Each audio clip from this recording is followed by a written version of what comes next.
ఆదిలాబాద్ జిల్లా నార్నూరులో సంక్రాంతికి జరుపుకునే తమ ఆరాధ్య దైవం కాందేవుని జాతరను తొడసం వంశస్థులు ఘనంగా జరుపుకున్నారు. ఆనవాయితీగా వస్తున్న ఆచారం ప్రకారం జాతరలో 2.5 కిలోల నువ్వుల నూనెను నాగుబాయి చందు అనే మహిళ తాగింది.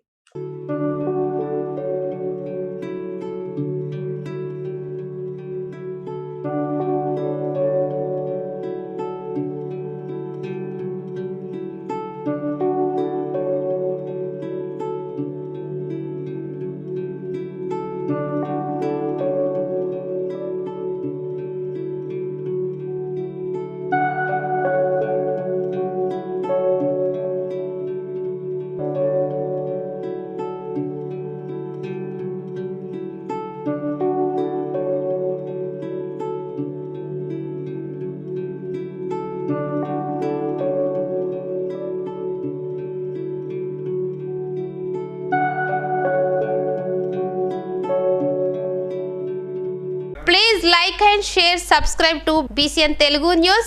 Please like, share and subscribe to BCN Telugu News.